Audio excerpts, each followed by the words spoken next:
Bueno, en un ratito ya van a comenzar a vacunar. Recuerden, a partir de las 11 de la mañana tenés la posibilidad de acercarte a la puerta del canal para vacunarte contra la hepatitis B. Estamos viendo imágenes, están todos los preparativos en marcha, no tenés excusa y tenés tiempo hasta las 4 de la tarde para hacerlo. Ahora sí, vamos a cambiar de tema, vamos a hablar de una patología que en general resulta muy pero muy grave, que en realidad deberíamos de poner todo el énfasis en la prevención, en aquellas cosas que podemos dejar de hacer para evitar tener más riesgos. Estamos hablando del cáncer de pulmón y está con nosotros el doctor Claudio Martín, que es oncólogo. ¿Cómo le va? Bienvenido. ¿Qué tal? Buen día, muchas gracias. Bueno, un diagnóstico de cáncer de pulmón puede ser absolutamente devastador para quien lo recibe. ¿Por dónde? Me gustaría empezar por donde corresponda, digamos. Empezamos por la prevención, empezamos por los síntomas, empezamos por el diagnóstico. ¿Por dónde empezamos? No, indudablemente, primero empezamos por no considerar devastador. Está muy bueno. Empezamos por considerar que aún con el diagnóstico, hoy en la actualidad los pacientes tienen muchas nuevas alternativas de tratamiento. Bueno, eso me parece espectacular. Entonces, decirlo. Empezamos por considerar que no es devastador. O sea, que este diagnóstico no es devastador y todo lo contrario, que tiene posibilidades de tratamiento. Exactamente. Bueno. Pero sí hacemos énfasis en que es uno de los pocos cánceres que son prevenibles, porque claramente existe una asociación entre el hábito de fumar y el desarrollo de cáncer de pulmón. Entre un 85 y 90% de los pacientes con diagnóstico de cáncer de pulmón tienen antecedente de tabaquismo. Por lo tanto, es uno de los pocos tumores que uno, con una maniobra que es barata, efectiva, puede prácticamente reducir en forma muy significativa la incidencia de cáncer de pulmón. Esto es importante. El 85% de los pacientes que tienen diagnóstico de cáncer de pulmón tuvieron o tienen una relación directa con el tabaquismo. Exactamente. Epidemiológicamente hay una asociación directa entre el hábito de fumar y el desarrollo de cáncer de pulmón. Y eso es una asociación lineal. Cuanto más temprano iniciás el hábito tabáquico es peor, sí. Cuanto más cantidad de cigarrillos fumás es peor, y cuanto más tarde dejás el hábito de fumar, es peor. A ver, y acá aparece como la gran cuestión que todos aquellos que en algún momento fumamos nos empezamos de alguna manera, a mentir a nosotros mismos y decir, bueno, efectivamente, empecé de joven, pero siempre fumé un cigarrillo por día a lo largo de los últimos, por ejemplo, 20 años. Esto no es del todo nocivo. Yo digo lo que uno se autoconvence. ¿Qué le decimos a aquellas personas que están imaginando esto? O dicen, fumo solamente 5 cigarrillos por día. Siempre es más nocivo fumar que no fumar, sea poco o sea mucho. Siempre es más nocivo fumar. Lo importante es no iniciar el hábito tabáquico, que claro, lamentablemente generalmente ocurre a edades tempranas, en la adolescencia o los adultos jóvenes, donde es una población menos receptiva, claro, a las campañas y a los consejos en general, en esto y en general también los adolescentes. Por supuesto. Pero es verdad que ahora las mujeres somos más fumadoras que los hombres y se está empezando a ver esto, justamente se traduce en este tipo de diagnósticos. Y bueno, la liberación femenina trajo varias cosas beneficiosas, pero también trajo algunas perjudiciales. Como esta. Como aumentar la incidencia del hábito tabáquico en mujeres. Perfecto. Bueno, teniendo esto que es básicamente lo fundamental, que es la prevención, aquello que no tenés que hacer, y de esta manera eliminás el 85% del riesgo de tener este tipo de patologías, que como bien me corrigió el doctor, no tiene que ser una situación devastadora. Siempre identificamos al cáncer como a la muerte, digamos, y existe un paso muy importante en el medio, donde la comunidad científica está trabajando en los últimos años muchísimo en función de mejorar la calidad de vida de aquellos pacientes que tienen estos diagnósticos. ¿Cómo se identifica el cáncer de pulmón? ¿Cómo llegamos al diagnóstico? El diagnóstico generalmente es motivado por algún síntoma, tos, dolor, infecciones que no se curan, y eso lleva a estudios de imágenes y finalmente, bueno, a procedimientos diagnósticos. No hay ninguna, si bien ahora hay cierta evidencia de que pudiera haber algún método de imágenes que uno podría hacer en población sana, así como se hacen mamografías en Claro, mujeres. como por ejemplo una placa Sí, de tórax. La placa de tórax no precisamente, porque la placa de tórax no ha demostrado beneficio en la detección temprana en el tumor de pulmón. Perfecto. Pero hay cierta evidencia, pero que aún falta corroborar que la tomografía podría ayudar. Lo que sucede es que las implicancias en el sistema de salud económicas Ni hablar. son enormes y el beneficio debe estar absolutamente demostrado. Por lo tanto, no hay ningún país que tenga recomendaciones para detección temprana, como ocurre con la mamografía o el cáncer de cuello uterino. Ahora, cuando a uno le diagnostican, ahora estoy haciéndome un control, una placa de tórax, Sí. ¿con qué objeto entonces? ¿No hay ninguna certeza de que esa placa de tórax pueda identificar alguna mancha en el pulmón?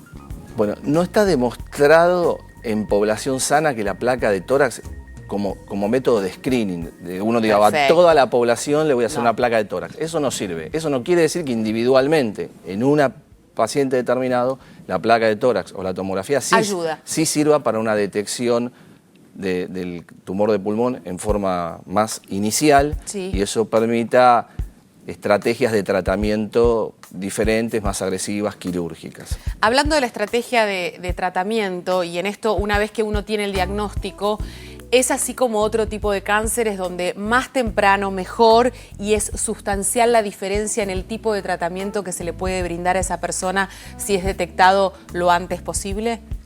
Sí, cuanto más temprano se diagnostica es mejor. Los tratamientos varían porque si el nódulo pulmonar es operable, generalmente el paciente va a una cirugía. Si la enfermedad ya está diseminada o tiene diseminación en otros órganos, o la cirugía ya no tiene un rol en esos pacientes, pero aún en estos pacientes en los últimos años ha habido enormes avances, sobre todo en la posibilidad del tratamiento personalizado, lo que se llama terapia personalizada del cáncer y del cáncer de pulmón en general, donde ha habido enormes avances con la posibilidad de detección de cambios moleculares en los tumores que permiten dar terapias puntuales contra esos tumores en especial y que han transformado en muchos casos una patología, como bien decías antes, devastadora, en una cronificación de la enfermedad. Con lo que uno puede coexistir y convivir durante muchos años. Exactamente. No puedo dejar, porque mientras que lo escuchaba hablar, me acordé de que hace aproximadamente un mes salió en una publicación en Estados Unidos la tapa de la revista Time, donde hacía referencia de que la comunidad científica estaba cerca de la cura contra el cáncer. Y esto generó una gran revolución, y en función de esto que menciona, de estos nuevos tratamientos que pueden ayudar enormemente a los pacientes que no tienen la opción quirúrgica a convivir con este tipo de patologías, ¿qué hay de cierto en esto, o si esto simplemente es una declaración periodística que lo que tiende es a generar falsas expectativas más que a realidades?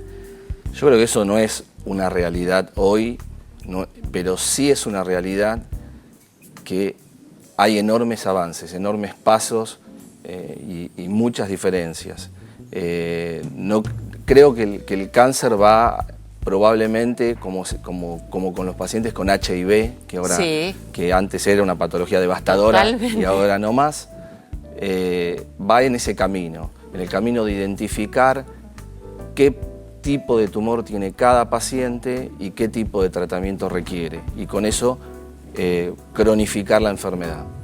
Y en cáncer de pulmón es una realidad, y lo vemos en el consultorio, la posibilidad de varios, no todos, pero sí muchos pacientes, poder determinar cuál es el mecanismo involucrado en el tumor del paciente. Que puede ser distinto a otros. Que puede ser distinto, y en algunos casos, no para todos, pero en muchos casos, darle tratamientos específicos que claramente modifican la evolución de la enfermedad. ¿Cuál es la relación del diagnóstico de EPOC con el cáncer de pulmón? Bueno, el EPOC es otra de las complicaciones de fumar, porque ahora acá nos estamos refiriendo solamente al cáncer de pulmón, pero el EPOC claramente es otro de las complicaciones del hábito tabáquico. Es un poco, como el EPOC es causado también por el tabaquismo en general, y el cáncer de pulmón también, es un poco difícil discriminar cuando un paciente tiene cáncer de pulmón, que muchas veces también tiene EPOC, Ambas cosas.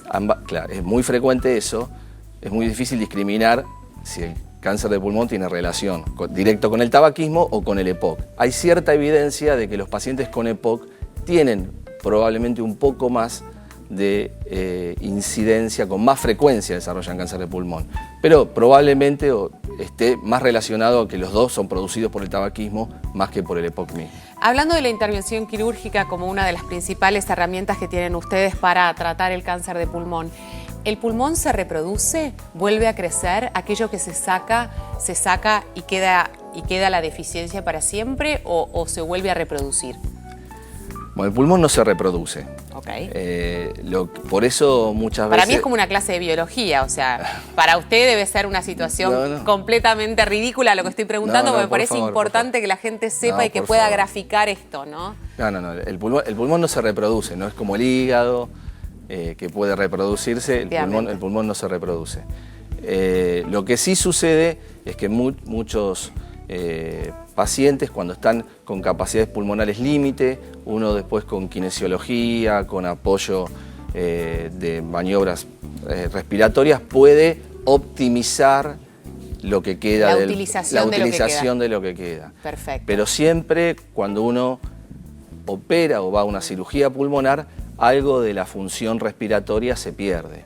Y eso es muy importante valorarlo antes de la cirugía para ver el costo-beneficio de esa persona. Exactamente.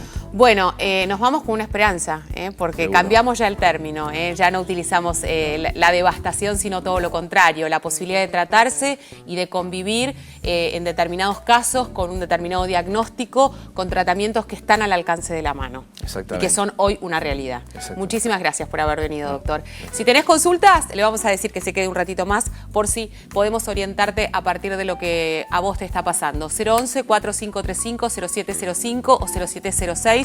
Esos son nuestros teléfonos. También puedes comunicarte con nosotros a través del Facebook, www.facebook.com/Red de Salud. Y recordá que estamos vacunando a todos aquellos que se quieran acercar y que tienen la posibilidad de hacerlo a partir de las 11 de la mañana hasta las 16 horas en la puerta del canal. Ahí lo estás viendo. Hay un vacunatorio amigable que va a estar vacunando contra la hepatitis B a todos los adultos que no tengan cubiertas las 3 dosis necesarias para cubrir esta vacuna. Hacemos pausa, ya estamos de vuelta.